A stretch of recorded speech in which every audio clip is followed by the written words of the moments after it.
Débrief complet, finale de la Coupe du Roi 2025, FC Barcelone 3-2 Real Madrid. Le samedi 26 avril 2025, au stade de la Cartuja à Séville, le FC Barcelone et le Real Madrid se retrouvaient pour un classico de prestige, avec à la clé le trophée de la Coupe du Roi.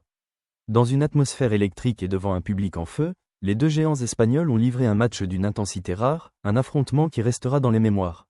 Dès les premières minutes, Barcelone impose son style. Hansi Flick, l'entraîneur blaugrana, a préparé son équipe pour un pressing haut et une circulation rapide du ballon.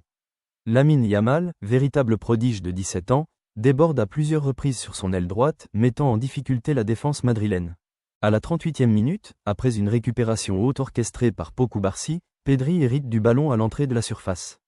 D'un enchaînement rapide, il fixe son défenseur et déclenche une frappe imparable qui vient se loger dans le petit filet. Barcelone ouvre logiquement le score, récompensant une première période dominée. Au retour des vestiaires, Carlo Ancelotti réagit. Son Real Madrid se montre plus agressif, avec un repositionnement plus haut de Kylian Mbappé, bien soutenu par Vinicius Junior et Jude Bellingham. À la 55e minute, sur un contre éclair, Vinicius déborde côté gauche et centre en retrait pour Mbappé, qui ajuste Ter Stegen d'un plat du pied précis. Le Real revient à un but partout, et tout est relancé. Galvanisés par cette égalisation, les merengues accentuent leur pression. À la 68e minute, Jude Bellingham, l'homme providentiel du Real cette saison, profite d'une erreur de relance catalane pour inscrire le deuxième but d'une frappe enroulée splendide. Madrid prend l'avantage, et l'ombre d'une nouvelle désillusion plane sur le Barça. Mais les Catalans, portés par un mental d'acier, ne baissent pas les bras. Ferran Torres, souvent critiqué ces derniers mois, fait taire ses détracteurs. À la 80e minute, il s'élève plus haut que tout le monde sur un centre millimétré de Rafinha pour placer une tête croisée hors de portée de l'Unin. 2 buts partout. L'ambiance devient irrespirable. Chaque attaque semble pouvoir faire basculer la rencontre. Les deux équipes se rendent coup pour coup jusqu'au coup de sifflet final du temps réglementaire. La prolongation débute sur un faux rythme, la fatigue se faisant ressentir des deux côtés. Les occasions se raréfient, et l'on pense de plus en plus à une issue au tir au but. Mais à la 116e minute, alors que les organismes sont à bout, Jules Koundé surgit. Sur un ballon mal dégagé par la défense madrilène, il tente sa chance à 25 mètres.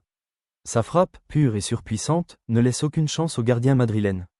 Le stade explose. Les joueurs du Barça tombent dans les bras les uns des autres. Le Real, KO debout, ne parviendra pas à revenir. Le coup de sifflet final libère les Catalans. Avec cette victoire, le FC Barcelone décroche sa 32e Coupe du Roi, consolidant son statut de roi de la compétition. Pour Hansi Flick, c'est une consécration. Arrivé cette saison, il offre au club son deuxième trophée après la Supercoupe d'Espagne, et démontre que son projet de jeu porté sur l'audace et la jeunesse peut porter ses fruits. Côté madrilène, cette défaite fait mal. Ancelotti, sous pression après une saison en dents de scie malgré quelques exploits en Ligue des Champions, pourrait bien vivre ses dernières semaines à la tête du Real Madrid. La prestation collective, malgré quelques éclairs de Mbappé et Bellingham, a soulevé de nombreuses interrogations, notamment sur la solidité défensive de l'équipe. Ce Classico 2025 restera comme l'un des plus vibrants et imprévisibles de ces dernières années.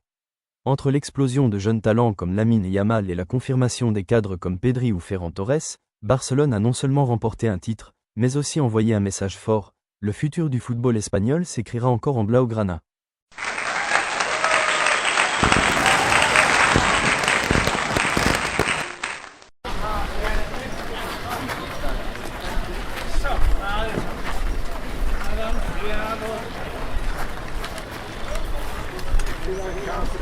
Oh meu, de God!